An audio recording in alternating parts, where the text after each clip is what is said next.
2026 നിയമസഭാ തെരഞ്ഞെടുപ്പ് മുന്നണികൾക്കെല്ലാം വളരെ പ്രധാനപ്പെട്ട ഒന്ന് തന്നെയാണ്. UDF-നെ സംബന്ധിച്ചിടത്തോളം തെരഞ്ഞെടുപ്പ് ജീവൻ മരണ പോരാട്ടമാണ്.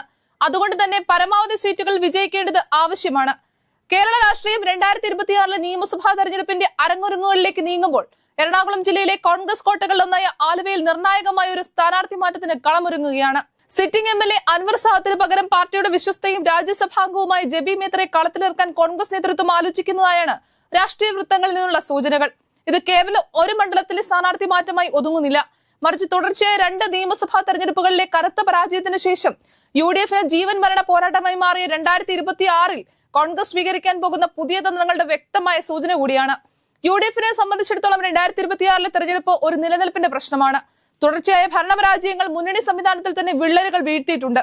ഘടകകക്ഷികളുടെ കൊഴിഞ്ഞു പോകാനുള്ള സാധ്യതയും പ്രവർത്തകരിലെ നിരാശയും കോൺഗ്രസ് നേതൃത്വത്തെ ഗൗരവമായി ചിന്തിപ്പിക്കുന്നു. ഈ സാഹചര്യത്തിൽ വിജയസാധ്യത മാത്രം മാനദണ്ഡമാക്കി ഏറ്റവും മികച്ച സ്ഥാനാർത്ഥികളെ രംഗത്തിറക്കുക എന്ന നയമാണ് പാർട്ടി സ്വീകരിക്കാൻ പോകുന്നത്. ആലുവയിൽ അൻവർ സാദത്തിനെതിരെ പ്രാദേശികമായ ചില അതൃപ്തികൾ നിലനിൽക്കുന്നു എന്ന വിലയിരുത്തലിന്റെ പശ്ചാത്തലത്തിൽ കൂടിയാണ് പുതിയ പേരുകൾ സജീവമായി പരിഗണിക്കപ്പെടുന്നത്. ഇവിടെയാണ് ജെബി മേത്തറിന്റെ പേര് പ്രസക്തമാകുന്നത്. കോൺഗ്രസ് രാഷ്ട്രീയത്തിന്റെ അടിത്തട്ടിൽ നിന്ന് പ്രവർത്തിച്ച് പടിപടിയായി ഉയർന്നു വന്ന നേതാവാണ് ജെബി മേത്തർ. 2010 പാർട്ടിയുടെ നിർദ്ദേശപ്രകാരം ആലുവ മുനിസിപ്പാലിറ്റിയിലെ 22ാം വാർഡിൽ മത്സരിച്ചുകൊണ്ടാണ് ജെബി മേത്തർ തന്റെ തെരഞ്ഞെടുപ്പ് രാഷ്ട്രീയത്തിന് തുടക്കം കുറിക്കുന്നത്. പിന്നീട് 2015-ലും 2020-ലും അതേ വാർഡിൽ നിന്ന് പാർട്ടി അവരെ വീണ്ടും മത്സരിപ്പിച്ചു. 3 തവണയും ഒരേ വാർഡിൽ നിന്ന് വിജയിച്ചെത്തി നഗരസഭാ ഉപാധ്യക്ഷ പദവി വരെ അലങ്കരിച്ച ജെബി പ്രാദേശിക തലത്തിൽ തന്റെ ജനകീയ അടിത്തറയും സംഘടനാ പാഠവും തെളിയിച്ച വ്യക്തിയാണ്. പാർട്ടി ഏൽപ്പിക്കുന്ന ഏത് ദൌത്യവും ശിരസാ വഹിക്കുന്ന നേതാവാണ് ജെബി മേത്തർ. പാർട്ടിയാണ് എന്റെ ആദ്യത്തെയും അവസാനത്തെയും വാക്കെന്നവർ പലപ്പോഴും അഭിമുഖങ്ങളിൽ വ്യക്തമാക്കിയിട്ടുണ്ട്. യൂത്ത് കോൺഗ്രസ് ദേശീയ സെക്രട്ടറി, മഹിളാ കോൺഗ്രസ് സംസ്ഥാന അധ്യക്ഷ എന്നീ നിലകളിലെ പ്രവർത്തനം അവരുടെ സംഘടനാ മികവിനും നേതൃപാടവത്തിനും കൃത്യമായ ഉദാഹരണമാണ്. ആലുവയിൽ നിയമവിദ്യാർത്ഥിനി ആത്മഹത്യ ചെയ്ത സംഭവത്തിൽ കോൺഗ്രസ് നടത്തിയ സമരത്തിന്റെ മുൻനിരയിൽ ജെബി മേത്തർ ഉണ്ടായിരുന്നു.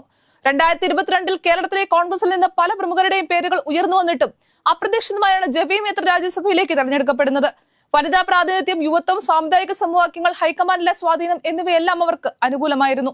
അൻവർ സാദത്തിന് പകരം ജെബി മേത്തർ സ്ഥാനാർത്ഥിയായി വന്നാൽ അത് ആലുവയിലെ കോൺഗ്രസ് പ്രവർത്തകർക്ക് പുതിയൊരു ഊർജ്ജം പകരുമെന്ന് ഒരു വിഭാഗം വിശ്വസിക്കുന്നു.